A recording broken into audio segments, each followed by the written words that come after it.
अब हम आते हैं बिहार की चुनावी राजनीति पर, जिसमें आज हम एक नए एम फैक्टर की बात करेंगे। ये एम फैक्टर, आप कंफ्यूज मत होइए, मैं मुस्लिम फैक्टर की बात नहीं कर रहा। हमारे देश के चुनाव में अक्सर जब हम एम फैक्टर कहते हैं तो लोग समझते हैं कि हम मुस्लिम फैक्टर की बात कर रहे हैं, लेकिन एक नया एम चुनाव में आया है और वो है महिला फैक्टर। ये है वो एम फैक्टर। आज हम इसी एम फैक्टर को डिकोड करेंगे, लेकिन सबसे पहले आपको बिहार चुनाव से जुड़ा आज का अपडेट बताते हैं। आज बीजेपी ने अपने 71 उम्मीदवारों की पहली सूची जारी कर दी है, जिसमें 9 महिलाएं शामिल हैं। और इस बार फिर से बिहार चुनाव में महिला वोट बैंक सबसे बड़ा गेम चेंजर बन सकता है, क्योंकि पिछले 15 वर्षों में महिलाओं का वोटिंग परसेंट पुरुषों के मुकाबले लगातार बढ़ रहा है। ये एक ऐसा वोट बैंक है जो जाति, धर्म और तुष्टीकरण की राजनीति को खत्म करने की ताकत रखता है। प्रधानमंत्री मोदी और बिहार के मुख्यमंत्री नीतीश कुमार की योजनाओं से महिलाओं के बीच उनकी छवि काफी मजबूत हुई है। बिहार में चुनावी जीत का फॉर्मूला हमेशा से जातीय समीकरणों पर टिका हुआ है। एक दौर में लालू यादव का MY समीकरण यानी मुस्लिम यादव समीकरण सुपरहिट हुआ करता था, और इस MY का M यानी मुस्लिम हमेशा से RJD का मजबूत वोट बैंक रहा है और आज भी है।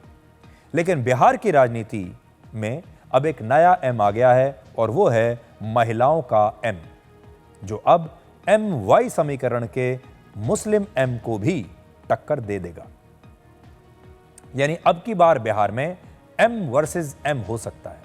मुस्लिम तुष्टीकरण की राजनीति का मुकाबला करने के लिए प्रधानमंत्री मोदी और नीतीश कुमार ने महिला संतुष्टीकरण की राजनीति अपनाई है। आज बिहार में महिलाएं ही किसी पार्टी की जीत और हार को तय कर सकती हैं। इतनी मजबूत स्थिति में महिलाएं आ गई हैं। जरा आंकड़े देखिए। बिहार में 3 करोड़ 92 लाख पुरुष हैं और 3 करोड़ 50 लाख महिला वोटर्स हैं। अगर वोटर्स को आप 2 हिस्सों में बांटेंगे, पुरुष वोटर्स, महिला वोटर्स। सबसे पहले आपको दिखाते हैं कि कैसे बिहार में पिछले 15 वर्षों में महिलाओं के वोटिंग पैटर्न में बदलाव आया है। अब आप देखिए, वर्ष 2010 के विधानसभा चुनाव में 54.5% महिलाओं ने और 51% पुरुषों ने वोट दिया। वर्ष 2015 के चुनाव में 60.5% महिलाओं ने और 53% पुरुषों ने वोट दिया। ये आप इस ग्राफ पर देखते चलिए। यहां पर आप देखिए, लाल रंग से जो आप देख रहे हैं ये महिला वोटर हैं, और नीले रंग पर जो आप देख रहे हैं जो रेखा है ये पुरुष वोटर है। 1990 से लेकर 2020 तक का वोटिंग पैटर्न देखिए। वर्ष 2020 में करीब 60% महिलाओं ने और 54.5% पुरुषों ने वोट दिया था। यानी पिछले 3 विधानसभा चुनाव में औसतन 58.22% महिलाओं ने वोट दिया, और इसके मुकाबले लगभग 52.96% पुरुषों ने वोट दिया। महिलाएं ज्यादा वोट दे रही हैं, पुरुष कम वोट दे रहे हैं। इससे पता चलता है कि बिहार में पिछले 15 वर्षों में पुरुषों के मुकाबले महिलाओं ने औसतन 5% ज्यादा वोट किया है। लेकिन यह बदलाव अचानक नहीं आया। 2010 से पहले महिलाओं के मुकाबले पुरुष ज्यादा वोट दिया करते थे। 2010 से पहले अगर हम 2005 के चुनाव की बात करें तो इसमें 42.51% महिलाओं ने वोट किया था और करीब 50% पुरुषों ने वोट किया था। यहां पर आप देख लीजिए, 1990 में अगर आप देखेंगे तो पुरुष ज्यादा वोट कर रहे हैं और महिलाएं कम कर रही हैं। 1995 में भी बिल्कुल यही स्थिति है।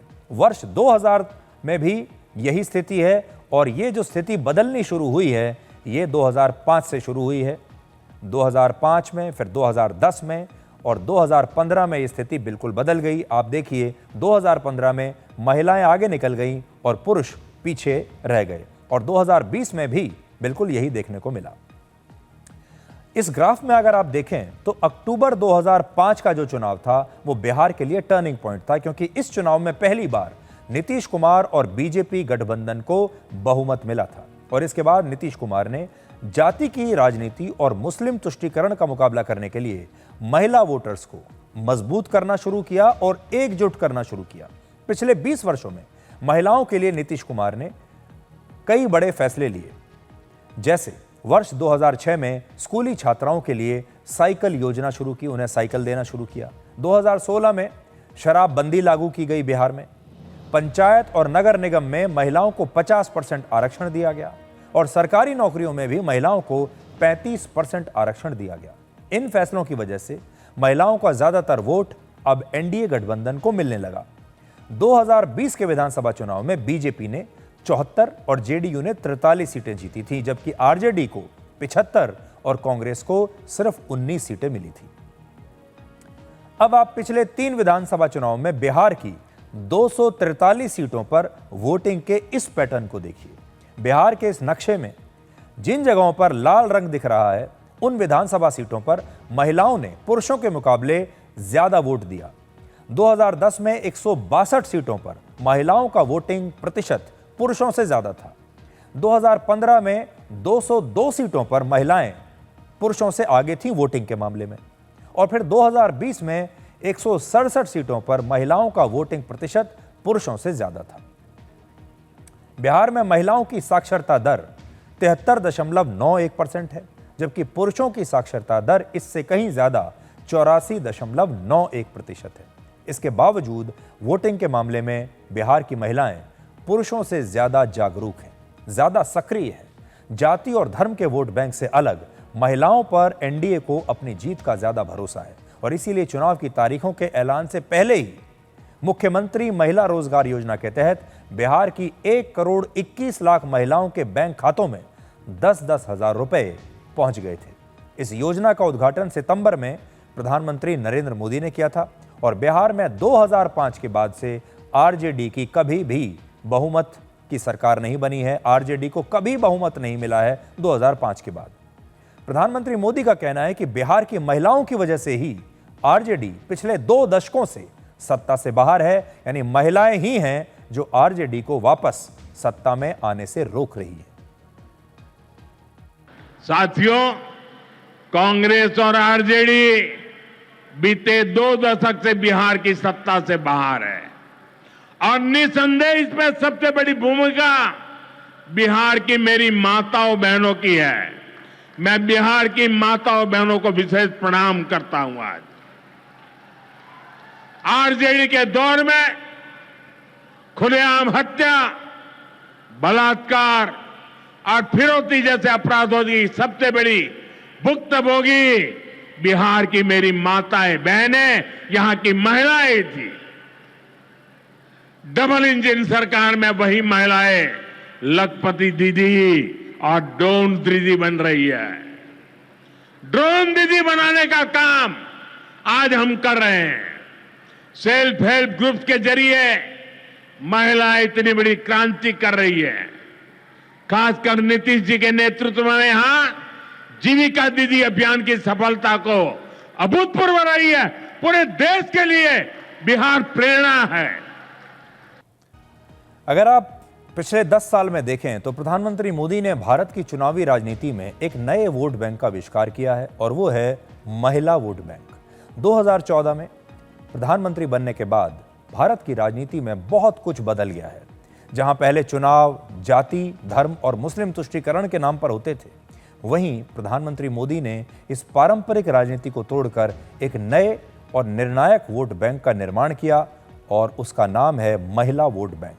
पिछले 11 वर्षों में प्रधानमंत्री मोदी ने महिलाओं के लिए कई नई योजनाएं शुरू की हैं, जैसे बेटी बचाओ बेटी पढ़ाओ से लड़कियों को शिक्षा दी गई, उज्ज्वला योजना ने रसोई से धुएं को हटाया, जन धन योजना ने बैंकों के दरवाजे गरीब लोगों के लिए खोले, प्रधानमंत्री आवास योजना ने महिलाओं को घर का मालिक बनाया, और स्वच्छ भारत मिशन ने महिलाओं को गरिमा दी।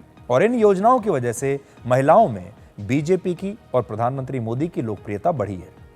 वर्ष 2019 के लोकसभा चुनाव में 36% महिलाओं ने बीजेपी को वोट दिया था, और वर्ष 2014 में 29% महिलाओं ने बीजेपी को वोट दिया था। यानी 2014 से लेकर 2019 के बीच महिलाओं में बीजेपी की लोकप्रियता भी बढ़ी और वोट परसेंट भी बढ़ा, और इसका श्रेय जाता है प्रधानमंत्री मोदी की योजनाओं को।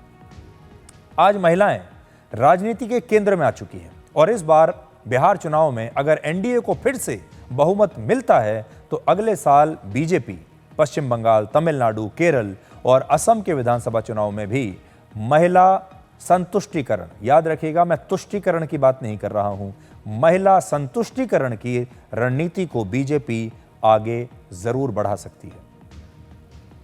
बिहार की लोक गायिका मैथिली ठाकुर भी आज बीजेपी में शामिल हो गई हैं। जब हम महिलाओं की बात कर ही रहे हैं तो ये खबर भी आपको बताते हैं। 25 वर्ष की मैथिली ठाकुर भजन और लोकगीत गाने के लिए बिहार सहित पूरे उत्तर भारत में काफ़ी लोकप्रिय हैं और ख़ास तौर पर महिलाओं के बीच मैथिली ठाकुर की लोकप्रियता काफ़ी ज़्यादा मानी जाती है। यूट्यूब पर मैथिली ठाकुर के 51 लाख से ज़्यादा सब्सक्राइबर्स हैं। तो इस तरह की महिलाओं को बीजेपी में शामिल करना, इस तरह के नए लोगों को जो कि राजनीति की पृष्ठभूमि से नहीं आते हैं, जिनके खानदान में राजनीति नहीं रही है, जो बड़े बड़े नेताओं के बच्चे नहीं हैं, ऐसे युवाओं को राजनीति में लाना, ये भी एक नई कोशिश है भारत की राजनीति को बदलने की, बिहार की राजनीति को बदलने की।